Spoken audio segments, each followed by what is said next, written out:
मोहतरम बुजुर्गों दोस्तों, अल्लाह का एहसान और करम है कि अल्लाह पाक हमें और आपको इस ठंड की रात में एक दिनी प्रोग्राम में मिलजुल कर बैठने की तौफीक इनायत फरमाई। ये भी अल्लाह का करम है, इनाम है कि अल्लाह ने हम सबको ईमान की दौलत से सरफराज फरमाया और प्यारे हबीब मोहम्मद रसूलुल्लाह सल्लल्लाहु अलैहि वसल्लम की उम्मती में पैदा फरमाया। आइए एक मर्द दरूद पाक पढ़े। अल्लाहुम्मा सल्ली अला मुहम्मदिन व अला आलि मुहम्मदिन कमा सल्लैता अला इब्राहीम व अला आलि इब्राहीम इन्नका हमीदुम मजीद। अल्लाहुम्मा बारिक अला मुहम्मदिन व अला आलि मुहम्मदिन कमा बारकता अला इब्राहीम व अला आलि इब्राहीम इन्नका हमीदुम मजीद। वक्त ज़्यादा हो चुका है और हज़रत मौलाना इफ्तिखार साहब मौजूद हैं, उनका भी बयान होना है।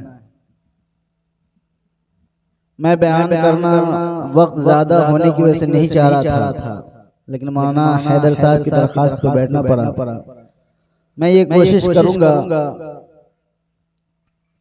कि 10 मिनट में अपनी बात पूरी करके हजरत को मौका दे दिया जाए, फिर आखिर में हजरत अपनी कीमती नसीहतों से हम लोग को नवाजेंगे और इंशाअल्लाह दुआ फरमाएंगे। आप भी बहुत देर से बैठे हुए नात और तकारीर समात फरमा रहे हैं।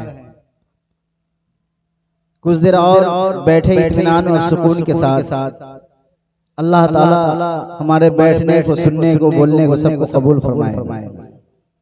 मैंने कुरान पाक की एक आयत तिलावत फरमाई जिसके अंदर अल्लाह तबारक व तआला इरशाद फरमाता है कि ऐ ईमान वालों, अल्लाह से डरो जैसा कि डरने का हक है और तुम्हारी मौत इस हाल में आवे कि तुम मुसलमान होकर के मरो। बहुत ही कीमती आयत है और हमें और आपको हकीकतन मुसलमान होकर के जिंदगी गुजारना पड़ेगा। अगर हम मुसलमान होकर के जिंदगी नहीं गुजारते हैं, कुरान से दिली लगाव नहीं रखते हैं, मोहम्मद रसूलुल्लाह सल्लल्लाहु अलैहि वसल्लम के दीन से दीनी लगाव नहीं रखते हैं, मसाजिद और मदारिस से दीनी लगाव नहीं रखते हैं, तो समझिए कि दुनियावी जिंदगी भी हमारी तबाह हो जाएगी और आखिरवी जिंदगी भी तबाह हो जाएगी। इसलिए मुसलमान होकर के हमें जिंदगी गुजारनी।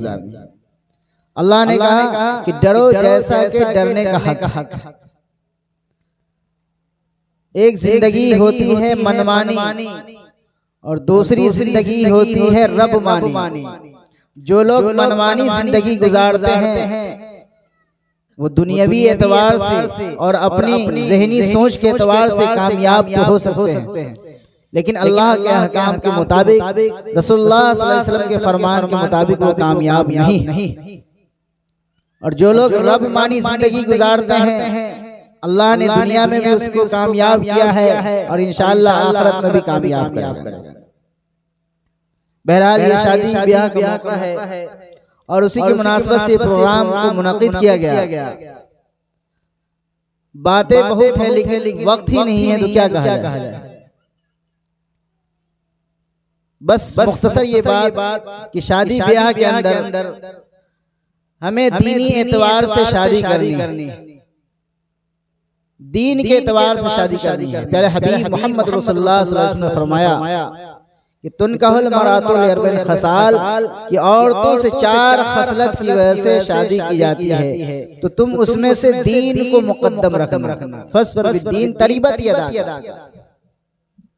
लड़के ढूंढे तो लड़का भी दीनदार ढूंढे, बहू ढूंढे तो बहू को भी दीनदार ढूंढे। अगर हम दीन को मुकद्दम करके रिश्ता करते हैं, मुकद्दम रखते हैं, तो अल्लाह ताला उस रिश्ते को कायम और दायम रखते हैं और घर के अंदर जन्नत वाली खुशियां नसीब फरमाते हैं। लेकिन अगर हम दुनिया के पीछे भागेंगे और मालो दौलत के पीछे भागेंगे, जहेज के पीछे भागेंगे, तो हमारा जो रिश्ता है वो कामयाब नहीं होगा और दूसरी तरफ नाफरमानी भी होगी। शादी ब्याह के मौके पे हर एक आदमी को राजी किया जाता है, लेकिन उसी शादी ब्याह में हम अल्लाह के फरमान को तोड़ देते हैं, मोहम्मद रसूलुल्लाह सल्लल्लाहु अलैहि वसल्लम के फरमान को तोड़ देते हैं और गुनाह वाला अमल करके अपने आप को गुनहगार हो जाते हैं और हमें ये फिक्र नहीं होती कि अल्लाह हमसे नाराज हुआ या नहीं, खबर तक नहीं होती। इसलिए दीन को मुकद्दम रख। बारहा बयान में कहा जाता है, फिर मैं एक मर्तबा ये कहता हूँ, ये जो जहेज की रस्म है, लेन देन की रस्म है, इसको हम सब मिलकर के खत्म करें। हमारे इस रस्म की वजह से, इस माहौल की वजह से हमने जो माशरा को बिगाड़ा है, उस माहौल की वजह से हमारी बच्चियां, मुस्लिम कौम की लड़कियां गैर मुस्लिम लड़कों से शादी कर लेती है या राह फरार इख्तियार करती है। तो ये वालिदैन गुनहगार नहीं है, पूरा माशरा गुनहगार है। पूरी मुस्लिम कौम गुनहगार होगी जिन्होंने इस माशरे को बनाया। अल्लाह के हबीब मोहम्मद रसूलुल्लाह सल्लल्लाहु अलैहि वसल्लम ने इरशाद फरमाया कि जिना को महंगा करो और निकाह को सस्ता करो, लेकिन हमने निकाह को महंगा कर दिया और जिना को सस्ता कर दिया, बिल्कुल उल्टा कर दिया। फिर भी कहते हैं मुसलमान ईमान वाले हैं। कोई अलग ऐलान लेन देन करता है, कोई ढके छुपे करता है, लेकिन हर एक करता है। ये जो रस्म है जिसकी वजह से बुराइयां आम हो रही है, जिना आम हो रही है, उसको खत्म होनी चाहिए। गोया कि हम दीन को छोड़ रहे हैं और दुनिया को इख्तियार कर रहे हैं। हमें तो दीन को अपनाना था, दीन से लगाव रखना था। प्यारे हबीब मोहम्मद रसूलुल्लाह सल्लल्लाहु अलैहि वसल्लम के सहाबे किराम को देखे, बहुत सारे वाकयात हैं। सहाबी का रिश्ता हुआ और हर एतबार से रिश्ता हुआ। काले कलौटे हैं उनका भी रिश्ता हुआ, गरीब है उनका भी रिश्ता हुआ, मालदार है उनका भी रिश्ता हुआ, जिनके पास घरों बार नहीं उनका भी रिश्ता हुआ। क्योंकि निकाह को अल्लाह के रसूल सल्लल्लाहु अलैहि वसल्लम ने सस्ता किया था और सहाबे किराम ने भी उस पर अमल किया। लेकिन हमने उस निकाह को महंगा कर दिया। महंगा कैसे हुआ? हमारे जहेज वाली जो रस्म है, लेन देन वाली जो रस्म है, उस रस्म की वजह से हुआ। एक सहाबी काफी कलर के एतबार से काले थे, कोई रिश्ता नहीं कर रहा था। अल्लाह के हबीब मोहम्मद रसूलुल्लाह सल्लल्लाहु अलैहि वसल्लम ने कहा कि तुम शादी कर लो। उन्होंने कहा कि अल्लाह के रसूल, आप जानते हैं कि मैं काला कलौटा हूँ, हबशी हूँ, मुझको लड़की कौन देगा, मुझसे शादी कौन करेगा? अल्लाह के हबीब ने कहा कि हाँ तुम्हारा रिश्ता होगा। अब जाओ फलां सहाबी के पास और जाकर के कहो कि अल्लाह के हबीब मोहम्मद रसूलुल्लाह सल्लल्लाहु अलैहि वसल्लम ने हमें भेजा। निकाह का पैगाम लेकर के गए और जाकर के ये पैगाम सुनाया वालिदैन को। तो थोड़ी देर के लिए दिल के अंदर ये बात आई कि जो सहाबी निकाह का पैगाम लेकर के आए ये तो काले कलौटे हैं, देखने में हबशी मालूम होते हैं। पैगाम वापस किया जा रहा था, लेकिन ये आवाज लड़की के कानों तक पहुंच चुकी थी। सहाबी की जो लड़की थी उन्होंने कहा कि नहीं, मेरा रिश्ता होगा तो इसी शख्स से होगा, चूंकि प्यारा हबीब मोहम्मद रसूलुल्लाह सल्लल्लाहु अलैहि वसल्लम का पैगाम है, हम उस पैगाम को नहीं ठुकरा सकते। बड़ी खूबसूरत लड़की थी, उससे उस सहाबी से जो काले कलौटे थे उनका रिश्ता हुआ। लेकिन हमारे यहाँ जो शादियां होती है उसमें रंग भी देखा जाता है, पैसे भी देखे जाते हैं, खानदान भी देखे जाते हैं और जहेज भी देखा जाता है।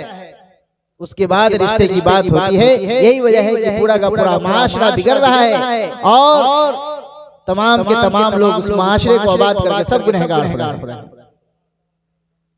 इसलिए हमें और आपको दीनी एतबार से रिश्ता करना है, दुनियावी एतबार से रिश्ता नहीं करना है। और अपने दिल के अंदर अल्लाह का डर और खौफ रखना है, डर और खौफ रख करके अपनी जिंदगी गुजारनी। अगर हर आदमी अपने दिल के अंदर अल्लाह का डर और खौफ रख ले, फिर उसका जो भी काम होगा दुरुस्त होगा और अजर वाला होगा, अल्लाह ताला उस पर अजर अता फरमाएगा। कोई भी काम करे, खा दुकानदारी हो, तिजारत हो, खेती बाड़ी हो, लेन देन हो, पड़ोसियों का मामला हो, कोई भी मामला हो, तो वहाँ देखे कि इसमें अल्लाह का हकाम क्या है, प्यारे हबीब मोहम्मद रसूलुल्लाह सल्लल्लाहु अलैहि वसल्लम का फरमान क्या है। और उसके बाद उस पर अमल करे तो इंशाअल्लाह उसमें कामयाबी मिलेगी और दुनिया के अंदर भी अल्लाह कामयाब करेगा और आखिरत के अंदर भी कामयाब करेगा।